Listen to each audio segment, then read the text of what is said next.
उत्तर प्रदेश के एक छोटे से कस्बे बिसरौली में वर्षा ड्राई क्लीनर्स नाम की एक दुकान खुली। इसका मालिक था बृजमोहन, एक सीधा साधा धोबी जिसने अपनी पुरानी पुश्तैनी धोबी की दुकान को एक आधुनिक ड्राई क्लीनिंग सेंटर में बदल दिया था। लोगों में उसका काम अच्छा माना जाता था। एक दिन वहाँ एक लड़की आई। हाँ जी, बताइए क्या चाहिए? जी, मुझे कुछ काम चाहिए था। ये शहर मेरे लिए बिल्कुल नया है। तुम्हारा नाम क्या है? जी, मेरा नाम कुसुम है, यहीं पास में रहती हूँ। कपड़े धो लेती हो? जी बिल्कुल, मैं सब कर लेती हूँ, मुझे सब आता है। ठीक है, कल से आ जाना। मैं आज से ही काम नहीं कर सकती हूँ? कर तो सकती हो, वो तो तुम्हारी मर्जी है।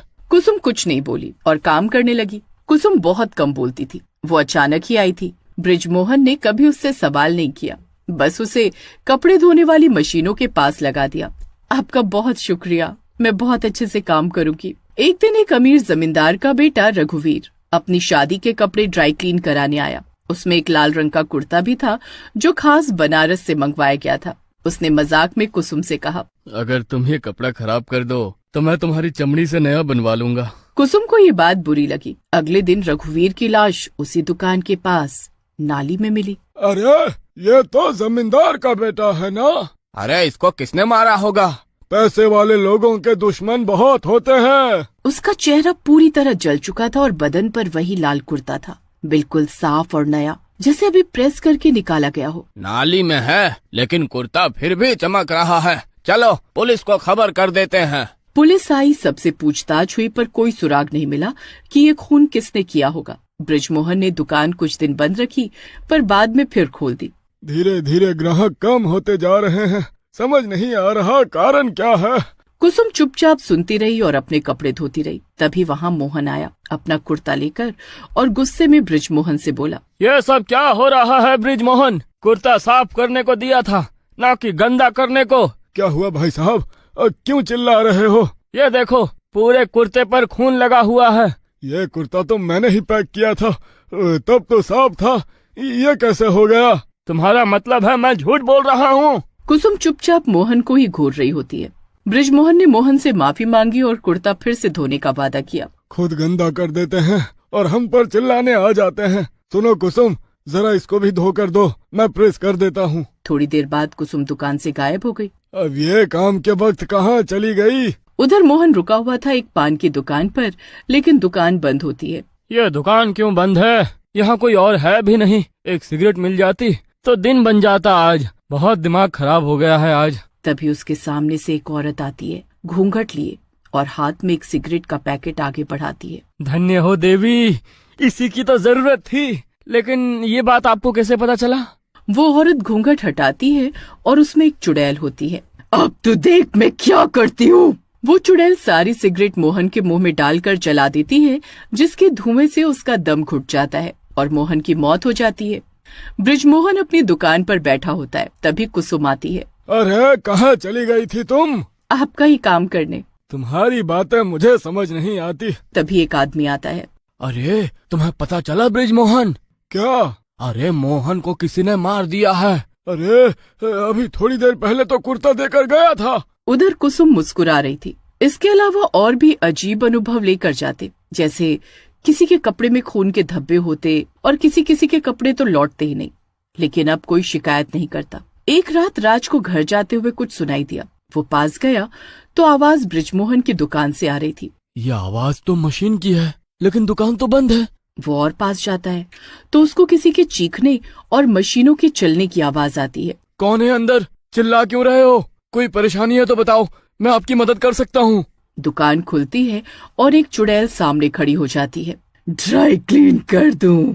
क्या मतलब? चुड़ैल मुस्कुराई और राज को दुकान में ले गई और उसे मशीन में डालकर मशीन चला दी। राज की उसी समय मौत हो गई। लेकिन जब बृजमोहन दुकान में आया तो सब पहले की तरह था, साफ सुथरा। पता नहीं बेचारे राज को किसने मारा होगा। कितना अच्छा लड़का था, सबकी मदद करता था। तुम्हें पता है क्या ऐसा कौन कर सकता है? नहीं, मैं तो कल जाते ही सो गई थी। भगवान उसकी आत्मा को शांति। बस बृजमोहन को ही खबर नहीं थी, वरना पूरे गांव को कुसुम के बारे में पता चलने लगा था। और उस दिन के बाद तो सबको यकीन हो गया, जब एक रात पड़ोस की रहने वाली लक्ष्मीबाई ने देखा कि कुसुम अकेली दुकान में बैठी है और उसकी आंखें तेज लाल चमक रही हैं। मैं न कहती थी ये कुसुमी चुड़ैल है, लेकिन बेचारे बृजमोहन को ये सब बताएगा कौन, जाने कैसे उसके गले पड़ गई है। छोड़ो चाची, जाने दो, हमें क्या करना है। फिर एक दिन एक युवक अंशुल, जो कि शहर से रिसर्च के लिए आया था, उसने वर्षा ड्राई क्लीनर्स की रहस्यमयी कहानियां सुनी और सोचा कि इन्हें रिकॉर्ड करके एक डॉक्यूमेंट्री बनाई जाए। उसने ये बात अपने चाचा को बताई। बेटा, आइडिया तो अच्छा है तुम्हारा, लेकिन ऐसा करना आपके लिए ठीक नहीं होगा। पूरा गांव उससे डरता है, अब कोई तुम्हारी मदद नहीं करेगा। मैं खुद के लिए काफी हूँ चाचा जी, मैं सारा काम खुद कर लूंगा। मैं काम की बात नहीं कर रहा हूँ, लेकिन अगर तुम फंस गए तो कोई नहीं आएगा तुम्हें बचाने। आप चिंता मत करिए चाचा जी, मैं ध्यान रखूंगा अपना। अंशुल ने अपना काम शुरू कर दिया।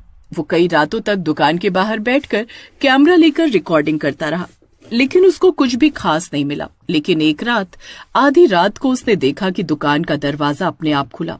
अंदर से धुआं और सड़ी गंध आ रही थी। कुसुम मशीन के पास बैठी थी, पर उसका घूंघट नहीं था। फाइनली कुछ तो हुआ यहाँ, थक गया था इंतजार करते करते। अरे ये तो कुसुम है, और आज बिना घूंघट के। वाह क्या बात है। अंशुल ध्यान से उसको देखने लगता है। ये क्या, इसका चेहरा तो झुलसा हुआ है, जैसे किसी ने इसे जलाने की कोशिश की हो, लेकिन इतना जलने के बाद भी ये अब भी जिंदा है। कुसुम की आंखों में अंगारे जल रहे थे।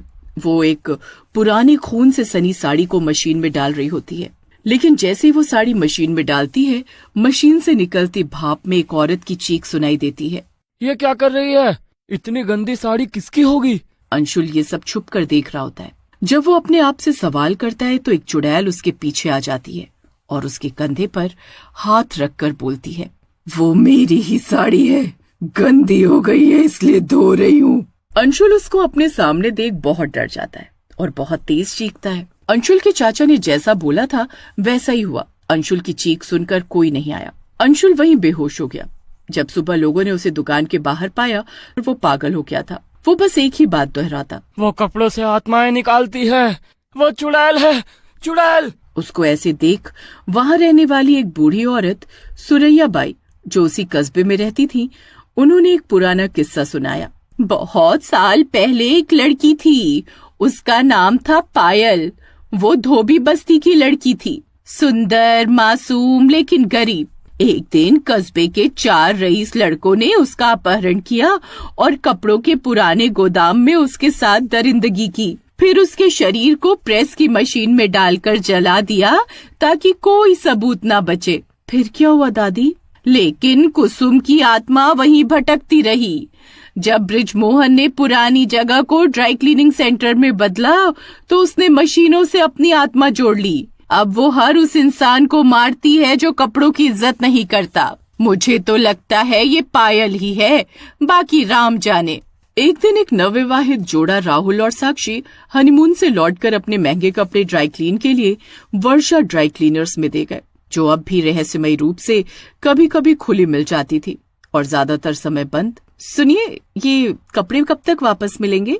कल लेकर जा सकती हैं आप। अगले दिन साक्षी और राहुल कपड़े लेने गए, लेकिन जब कपड़े लौटाने का समय आया तो दुकान का दरवाजा खुला था, लेकिन वहाँ कोई नहीं था। साक्षी ने डरते हुए कपड़े उठाए, तभी पीछे से एक तेज फुफकार आई। उन्होंने मुड़कर देखा, कुसुम खड़ी थी, अब पूरी तरह जली हुई, लेकिन उसकी आंखें वैसे ही लाल। उसने कहा, इन कपड़ों में तुम्हारा प्यार झूठा है, इसे साफ नहीं किया जा सकता। अब मैं इसे जला दूंगी और तुम्हें भी। राहुल और साक्षी चिल्लाते हुए बाहर भागे, लेकिन दरवाजा बंद हो चुका था। अगली सुबह दुकान से धुआं निकलता दिखा। अंदर सिर्फ राख थी और राख के बीच से एक कंगन और एक नोट का बटन मिला। फिर वो ड्राई क्लीन बंद हो गया। बृजमोहन भी अब समझ गया कि कुसुम चुड़ैल है। अरे मेरा तो भारी नुकसान हो गया रे बाबा। उसके बाद कुसुम हमेशा के लिए चली गई और बृजमोहन ने फिर से अपनी दुकान खोली और इस बार खुद के दम पर दुकान चलाई।